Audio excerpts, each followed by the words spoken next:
기쁘다 구주 오셨네. 예수님 우리 가운데 오셨습니다. 하늘에는 영광, 땅에는 평화. 예수님은요, 우리에게 희년을 선포하러 오신 분입니다.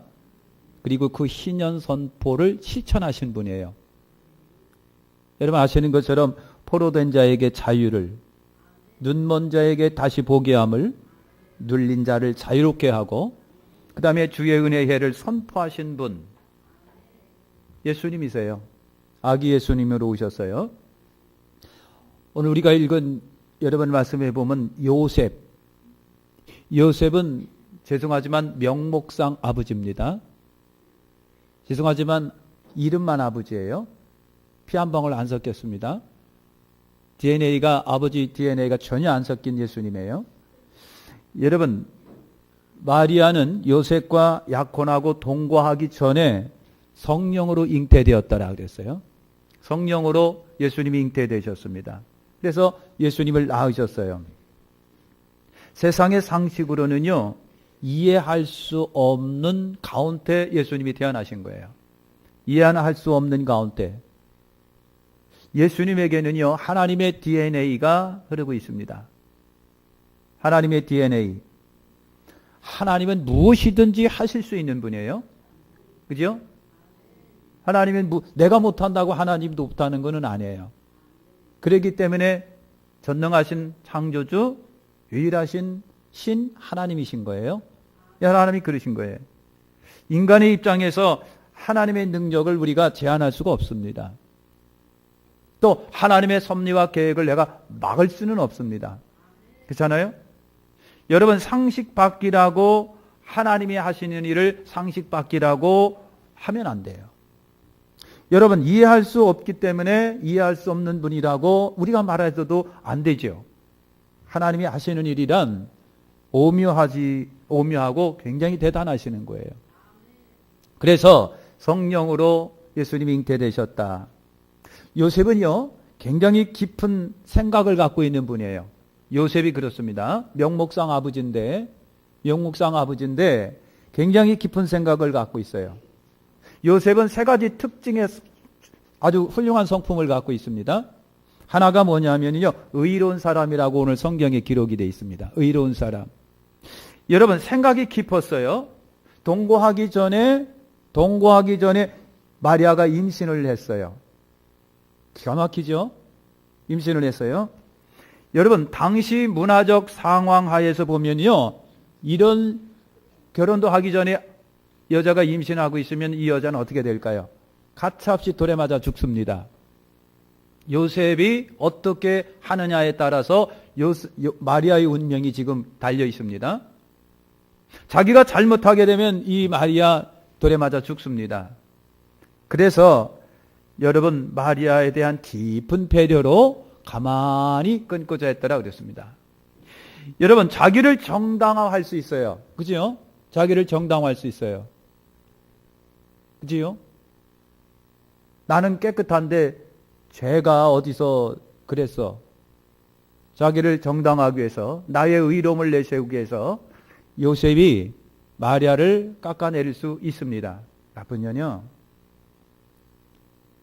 여러분 그런데도 불구하고 조용히 끊고자 했더라.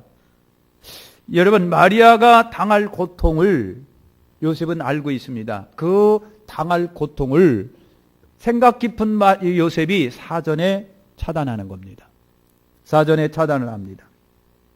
이해심 깊고 배려심 깊은 멋진 남자, 요셉과 같은 남자가 좋은 거예요. 남성들이요, 아멘 하십시다. 그렇잖아요?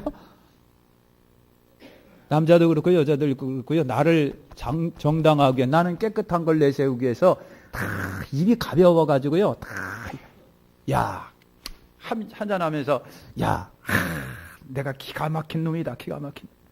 내가 이렇다 하면서 다 얘기할 수 있는 거예요. 요셉은요, 의로운 사람이에요. 생각이 있고 배려심이 있는 남사입니다. 두 번째는요, 순종의 사람입니다. 순종의 사람. 하나님의 음성을 듣습니다. 하나님의 음성을 듣고 주저없이 마리아를 데려옵니다. 이유 없이 데려옵니다. 재는 것 없이 마리아를 데려옵니다. 그리고 성령의 음성대로 마리아가 아기를 낳았을 때 이름을 예수라고 짓습니다. 이름을 예수라고 짓습니다. 그리고 아낌없이 예수의 육신의 아버지로 자처합니다. 요셉은요, 순종 때문에 유명한 사람이 여러분 된 거예요. 세 번째, 요셉은요, 인내의 사람이에요. 인내의 사람. 예수가 태어나기까지 동침치 않았더라. 여러분, 거룩함을 보존하려고 하는 그 마음, 거룩함을 보존하고 싶어 하는 마음. 성경의 요셉이요, 예수는 내 아들이 아니야라고 말한 한 구절도 없습니다. 전설에도 그런 얘기가 없습니다. 요셉은 마리아가 낳은 내 피 한 방울 섞이지 않은 예수를 내 아들로 그대로 자처합니다. 여러분, 성경에 요셉이 예수님을 외면한 적이 없다고 말합니다. 그만큼 의로운 요셉이었습니다. 인내로 구원을 얻습니다. 인내심 깊은 사람이 멋진 사람이에요. 주님은 그런 사람을 좋아하시는 겁니다. 할렐루야. 마리아가 예수를 낳았습니다. 마리아는 여러분 신앙의 사람이에요. 예수님을 낳은 어머니 되면요, 마리아에게는 이루 말할 수 없는 축복입니다. 가톨릭에서 성모 마리아라고 합니다. 오늘 개신교에서는 그 정도는 아니지만 그래도 존중할 만한 여인입니다. 예수님을 낳았기 때문에 존중도 존중이지만, 그러나 마리아의 믿음 있는 마음이 존중스럽습니다. 존중스러운 거예요. 여러분, 마리아는 주님의 뜻을 위해서 자기를 드렸습니다. 몸을 드렸습니다. 마리아는요, 당시 문화의 폭력적 부담감을 믿음으로 극복해 나갑니다. 자기도 알아요. 처녀가 임신하게 되면은 돌에 맞아 죽는 거 알아요. 그 심적인 부담감이 얼마나 컸을까? 얼마나 두려웠을까? 얼마나 무서웠을까? 하나님의 계시가, 천사의 수태고지가 있었다고 할지라도, 그러나 인간 마리아는 두려웠을 거예요. 그런데 그걸 믿음으로 극복해 나갑니다. 여러분, 마리아에게는 자기에게 나타난 충격적 사실, 남자 없이 임신했습니다. 처녀가 임신했습니다. 그 충격적 사실을 믿음으로 극복해 나갑니다. 여러분, 마리아에게 충격은 두 가지가 있습니다. 문화적 충격입니다. 잘못하면 돌에 맞아 죽습니다. 그 다음에 정신적인 충격입니다. 나는 처녀인데. 여러분, 믿음으로 이것을 이겨냅니다. 이것이 믿음입니다. 이것이 마리아에게서 나타나는 믿음이에요. 그래서 마리아는 믿음의 사람이에요. 태어난 예수님에게 세 가지 이름이 주어집니다. 세 가지 이름. 첫째 이름이 예수예요. 따라서 합시다. 예수. 예수. 유대인들은요, 예슈아라고 부르더라고요. 예슈아. 유대인들은 예수님을 예슈아라고 불러요. 이제 합시다. 예슈아. 우리는 그냥 예수라고 그랬는데 예슈아라고 합니다. 예슈아. 유대인들은 다 그렇게 불러요. 유대인들 중에 신학 공부해서 목사된 이들이 굉장히 많습니다. 그들은 다 한결같이 예수님을 예슈아라고 부릅니다. 예슈아. 똑같은 이름이에요. 부르기 나름이에요. 예슈아입니다. 여러분, 예수님에게는 예수라고 하는 이름이 있습니다. 이 이름은요, 사명적 이름입니다. 사명적 이름이에요. 자기 백성을 그들의 죄에서 구원할 자 그랬어요. 자기 백성을 그들의 죄에서 구원할 자. 이 이름으로 예수의 사명, 이 인간 구원이라고 하는 것을 알 수가 있어요. 예수, 자기 백성을 자기들의 죄에서 구원할 자. 두 번째 이름이 있습니다. 그리스도. 여러분, 이거는요, 사실은 직분적 이름입니다. 직분적 이름. 그리스도는 기름 부음 받은 자라고 하는 의미를 갖고 있거든요. 이 말은요, 메시아라고 하는 말입니다. 중보자라고 하는 말입니다. 하나님과 인간 사이에 중보 사명을 갖고 있는 분이 그리스도입니다. 예수이십니다. 세 번째 이름이 있습니다. 세 번째 이름이 뭐죠? 임마누엘입니다. 여러분, 임마누엘이라고 하는 그 이름은요, 예수님의 정체성 이름입니다. 정체성 이름, 그 하나님이 우리와 함께 계시다. 예수님은 하나님이십니다. 말씀이 육신이 되어 우리 가운데 계신 분, 정체성의 여러분 이름입니다. 그래서 여러분, 예수님의 이름을 통해서 보더라도 예수님은 하나님으로서 인류를 구원하기 위해서는 오신 우리의 메시아, 하나님으로서 인류를 구원하기 위해서 우리에게 오신 중보자 메시아 예수 그리스도. 여러분, 우리 주 예수님이 부정되면 이단입니다. 어떤 누구도 예수님을 부정하면 이단입니다. 예수님에 관하여 무엇이든지 부정이 되면 그는 이단입니다. 그리고 어떤 누구도 예수님을 배신할 수가 없습니다. 천하 인간의 구원을 줄 만한 다른 이름을 하나님이 우리에게 주신 일이 없어요. 그래서 구세주 예수님은 예수님만이십니다. 구세주는 예수님만이십니다. 할렐루야. 여러분, 예수님은 오늘 말씀해 보니까 헤롯 왕 때에 유대 베들레헴에 태어나셨다. 여러분, 누가가 기록한 말씀에 유대 땅 베들레헴, 그 다음에 여러분 헤롯 왕 때에, 그 다음에 누가복음에는 뭐라고 되어 있느냐면 로마 황제 아우구스 때, 구레뇨가 수리아 총독이었을 때라고 말을 합니다. 정확하게 그때의 황제와 총독의 이름을 거론합니다. 누가가 그랬어요. 그만큼 누가는요, 굉장히 과학적, 철학적 사고를 갖고 있는 사람이에요. 그래서 예수님이 그때 태어나셨구나라고 하는 것을 우리가 정확하게 알 수 있는 거예요. 여러분, 그렇습니다. 그래서 예수님이 헤롯 왕 유대 베들레헴에서 태어나셨는데 아무도 모를 때에 동방박사들만이 예수님을 찾아옵니다. 여러분, 선지자들이 전혀 관심도 없고 예언되었음에도 불구하고 그러려니 하고 다 무시하고 지나갈 때에, 여러분, 예언이 되었음에도 불구하고 연구되지 않았을 때에 너무나도 허술하게 소문 없이 오신 분이 예수님이십니다. 너무나도 허술하게 소리 소문 없이 오신 분이 예수님이십니다. 위대한 하나님이 너무 겸손하게 오신 거예요. 삐까뻔쩍 광고 내고 잔치 벌이고 여러분 폭죽 쏘고 그런 가운데 오신 것이 아니라 아무도 솔직히 말해서 자기 백성 아무도 모르는 가운데 예수님이 여러분 오셨습니다. 그래서 예수님은 누가 예수님을 만나느냐면요, 겸손한 사람이 예수님을 만나게 되어 있습니다. 겸손한 사람이 예수님을 만나게 되어 있습니다. 누가 예수님을 알아차릴 수 있느냐? 겸손한 사람만이 예수님을 알아차리는 거예요. 예수님을 알아차려요. 겸손한 사람만이 우리 주님을 만난다. 여러분, 박사들이 헤롯 왕을 찾아가 아기 예수께 경배하고 준비한 예물을 예수님께 드렸더라. 여러분, 그랬습니다. 동방박사들. 여러분, 동방박사들은요, 페르시아 천문학자들이라고 하는 얘기가 있습니다. 점술가 또는 점성가, 아니면 그 사람들은 그 나라의 여러분 제사장들이라고 하는 말들이 있습니다. 우리 성경에 그냥 동방박사들이라고 여러분 표현이 되어 있습니다. 여러분, 세상에서 가장 먼저 아기께 경배한 사람이 누구냐면 이 이방 사람들 동방박사였다고 하는 거예요.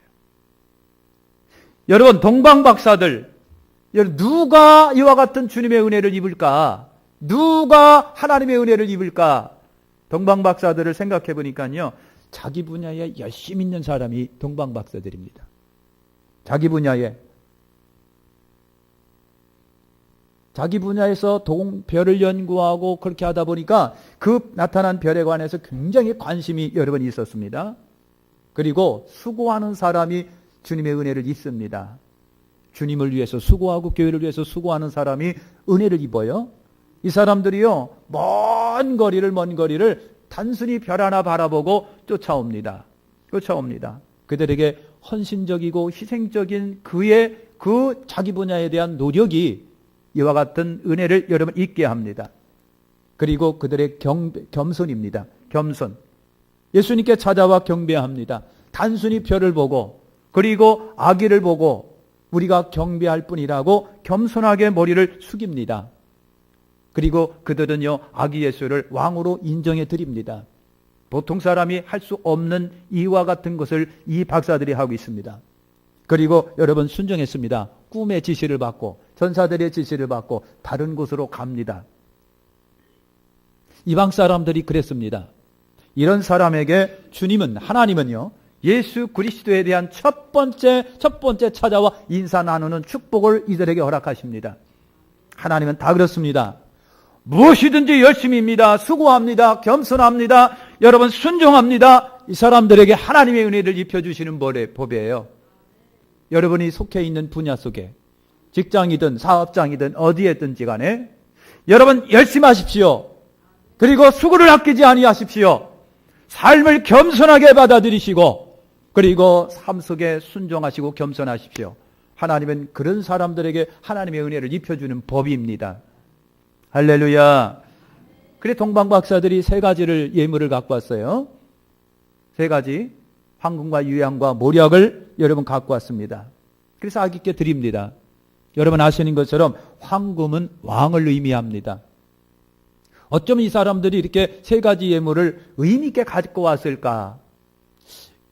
그들은요, 이 별이 왕의 별이기 때문에 왕에게 합당한 예물을 갖고 온 겁니다.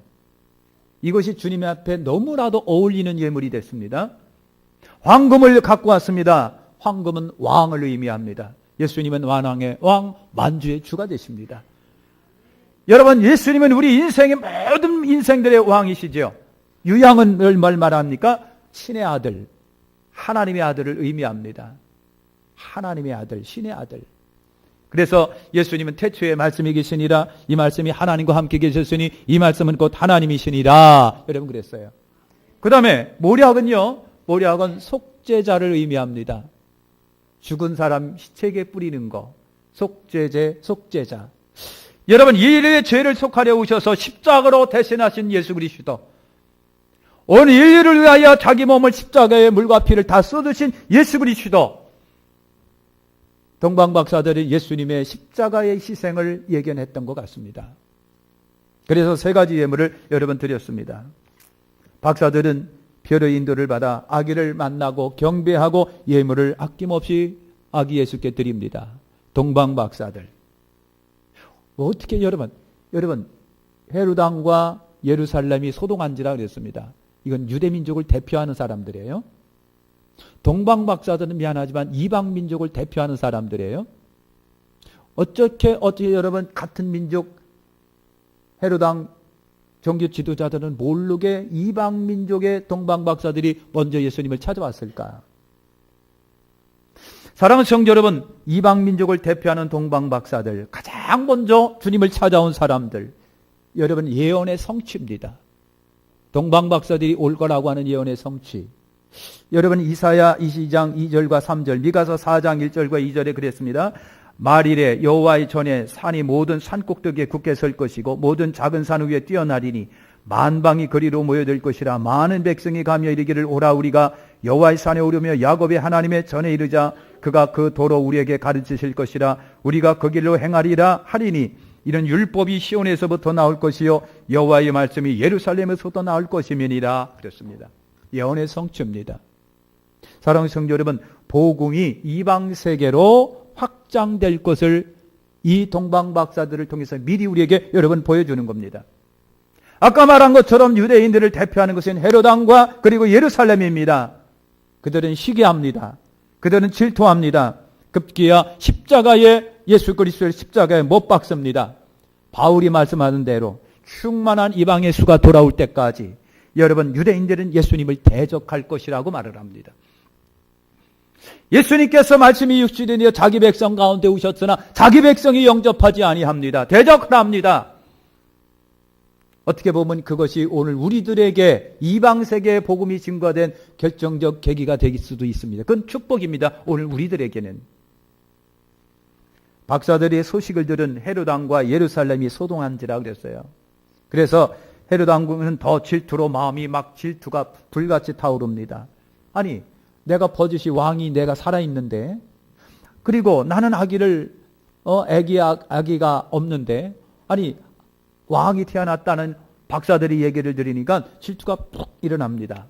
그래서 대제사장과 서기관들의 종교 지도자를 불러가지고 예언회가 혹시 이런 예언이 있느냐라고 물어봅니다. 그랬더니 그들이 대제사장과 서기관들이 여러분 성경을 뒤적거리면서 찾아낸 것이 미가서입니다. 미가서 5장 2절에 그랬습니다. 베들레헴 에브라다야, 너는 유다족 속에 작을지라도 이스라엘을 다스릴 자가 내게서 내게로 나올 것이라. 그의 근본은 상구의 태초인이라 그랬어요. 선지자들이 여러분 제 서기관들이 찾아낸 예언서가 바로 그거 미가서 5장 2절. 그래서 여러분 서기관들이 헤롯 왕께 그랬어요. 왕이요, 예언서에 보면 베들레헴에 왕이 태어난다고 했는데 베들레헴 같습니다 그랬어요. 베들레헴 같습니다. 그러니까 예언서 미가는요, 예수님이 태어나기 전 600년 전에 이미 예수님이 오실 거라고 하는 것을 예언하고 계신 겁니다. 여러분, 하나님은 만세 전부터 구원 계획을 갖고 계신 분이에요. 여러분, 하나님은 당신의 약속대로 실행하시는 분입니다. 사랑하는 성전 믿으시는 하나님은요, 당신의 말씀에 조금도 오차가 없으신 분이고, 하나님은요, 당신의 말씀대로 성취하시는 분이에요. 조금도 오차 없이 성취하시는 분. 오늘 저나 여러분이나 예수를 믿는 것은 하나님의 말씀을 붙잡고 의지하기 때문에 그렇어요. 나는 예수님을 본 적도 없고 하나님을 본 적도 없습니다. 그럼에도 불구하고 오늘 우리가 예수님을 철석같이 믿습니다. 나는 죽어서 천국 간다라고 하는 확신 가지고 신앙생활하고 있습니다. 왜 그렇습니까? 그것은 약속의 말씀이 불변이기 때문에 그렇습니다. 그 하나님의 약속의 말씀이 우리에게 있기 때문에 약속대로 예수님이 다시 오실 것입니다. 오늘 우리가 여러분 그렇게 기도하는 것은 하나님이 우리에게 주신 약속의 말씀이 있기 때문에 그 약속 말씀 붙잡고 지금도 기도합니다. 헤롯이 박사들을 불러 자세히 묻습니다. 언제 별이 나타났습니까? 어디에 그 별이 갈 겁니까? 그리고 만약에 그 아기 예수를 만나면 나한테 얘기 좀 해주십시오. 그럼 나도 경배하겠습니다. 그랬습니다. 그래서 박사들이 약속을 하고 막 가는데 다시 그 별이 나타납니다. 박사들이 기뻐했더라. 그래서 별을 따라가는데 어느 곳에 딱 머물러요. 그래서 찾아보니까 구유에 아기 예수가 누워 있는지라 그랬어요. 그래서 박사들이 여러분 마구간을 찾아 들어가서 구유에 누인 아기께 예물을 드리면서 경배하였더라 그랬습니다. 그날 밤에 꿈을 꿨는데 박사들이 꿈을 꿨는데 헤롯 왕을 만나지 말고 당신들 나라로 돌아가시오. 그런 꿈을 꿨습니다. 그래서 동방 박사들이요, 이게 무슨 의미가 있다 싶어가지고요, 헤롯 왕 만나지 않고 그냥 집으로 돌아갔습니다. 시간이 지났는데도 안 와요. 박사들에게 속은 줄 알고 헤롯 왕이 질투가 불같이 일어났더라 그랬습니다.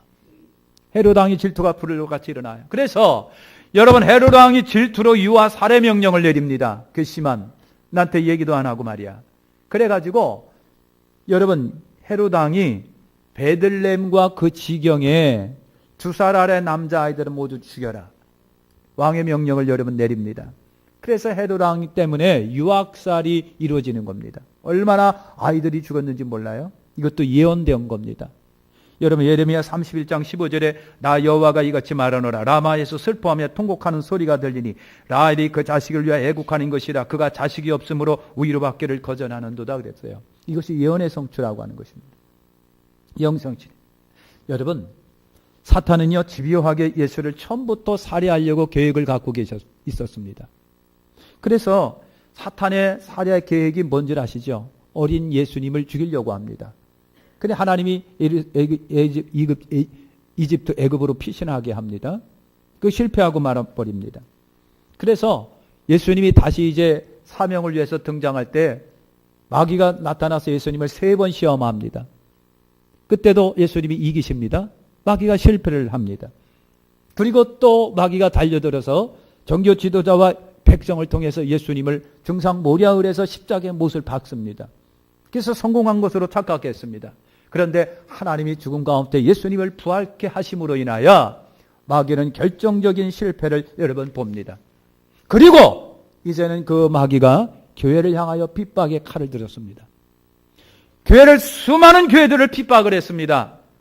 여러분, 기독교는요, 어디 가나 핍박의 대상이 됩니다. 지금은 평화롭습니다. 그러나 언젠가는 핍박의 대상이 될 수 있다라고 하는 것을 염두에 두면서 마귀는요, 지금 교회를 향하여 핍박의 칼을 들고 있다라고 하는 거 꼭 기억하시기를 축원합니다. 그럴 때에 주의 사자가 요셉에게 현몽을 합니다. 헤롯이 아기를 죽이려고 하니까 애굽으로 피신하라. 지시가 있을 때까지 애굽에 머물러라. 여러분, 그래서 요셉이 순종을 합니다. 여러분, 피 한 방울 안 섞인 이 예수를 위해서, 마리아를 위해서 요셉이 굉장히 헌신했습니다. 그래서 마리아와 아기를 태워가지고요, 어디로? 지금 이집트 애굽으로 피신해 간 겁니다. 도망을 가서 애굽에 숨어 지냅니다. 여러분, 요셉 같은 이가 없는 거예요. 요셉 같은 이가 없어요. 고단한데도 불구하고, 신경 쓸 만한 일이 아닌데도 불구하고, 여러분, 주의 음성을 따라서 순종하고 이런 사람이 주님에게는 필요한 겁니다. 여러분, 하나님의 위대한 구원 계획이 요셉을 통해서 여러분 하나씩 이루어집니다. 그래서 하나님은 순종하는 사람을 쓰시게 되어 있습니다. 순종하는 사람, 역시 이것도 예언의 성취가 됐습니다. 호세아 11장 1절에 보니까 여러분, 이스라엘이 어렸을 때 내가 사랑하여 내 아들을 애굽에서 불러내었거늘, 그런 구절이 있습니다. 예수님에 대한 예언입니다. 그래서 여러분, 하나님께서 예수님을 애굽으로 부른 것도 예언된 것이고 그 예언의 성취라고 우리가 보는 거예요. 그래서 요셉이 아기와 마리아를 데리고 먼 애굽으로 피신합니다. 피신한 곳에 여러분 지금 어떻게 돼요? 성지순례가 됐잖아요. 애굽의 성지순례. 거기 가면요, 피난교회가, 예수님이 피난 와가지고 지냈다라고 하는 교회들, 그 동네가 지금도 있어요. 거기 가면요, 이집트가 여러분 수많은 사람 다 무슬림 지역입니다. 이슬람권입니다. 근데 그 동네는 예수 믿는 사람들로 채워져 있어요. 거기가 바로 예수님이 피신한 교회입니다. 그래서 성지순례가 됐어요. 여러분, 무슬림 지역 속의 기독교인들이 편견과 질시와 그 다음에 불이익 가운데서 박해를 무릅쓰고 지금도 살아갑니다. 예수님이 계신 곳에는 항상 구원의 역사가 여러분 있기 마련인 거예요. 할렐루야. 요셉이 헤롯이 죽기까지 그 속에 머물렀더라 그랬어요. 어느 날 요셉이 꿈을 꿨는데 또 현몽을 합니다. 이제는 아기를 데리고 고향으로 가야지. 그래서 예수님을 이제 데리고 이제 고향으로 올라오는데 헤롯 왕이 죽고 그 아들 아겔라오가 왕이 됐다는 거예요. 그래갖고 요셉이 찝찝해요. 그죠? 아니, 이 헤롯 왕의 아들이 아겔라오가 왕이 됐으면 아버지 닮아서 쟤도 폭력적이면 어떡할까 하고 걱정했다 그랬어요. 그때 주의 성령께서 그러면 갈릴리 나사렛으로 가. 그래서 갈릴리 나사렛으로 예수님이 갑니다. 여러분, 갈릴리 나사렛이라고 하는 동네는요, 아주 촌동네입니다. 이름도 없어요. 지도상에도 없는 동네예요. 그래서 여러분, 유명한 사람 나다넬이라는 사람이 그랬어요. 빌립이, 나다넬, 내가 예수를 만났는데 와 볼래? 그랬더니 나다넬이 한 얘기가 뭐예요? 야, 나사렛이라고 하는 게 무슨 커다란 것이 나냐 그랬어요. 이렇게 촌동네입니다. 아주 우습게 본 동네입니다. 무시한 동네입니다. 거기서 예수님이 사셨습니다. 그래서 우리가 예수님을 나사렛 예수라고 부르는 이유가 거기에 있습니다. 나사렛에서 예수님이 사셨기 때문에. 이것도 예언의 성취입니다. 이사야 9장 1절과 2절에 있습니다. 사랑하는 성도 여러분, 이제 마치겠습니다. 예수님은 말씀이 육신이 되어 오신 분입니다. 하나님이신 구세주이십니다. 하나님이 만세전에 계획하시고 선지자들이 오리라고 예언되었던 분입니다. 예수님은 영적 희년을 선포하러 오셔서 선포하시고 완성하시고 예수 믿으면 자유함이 여러분 있습니다.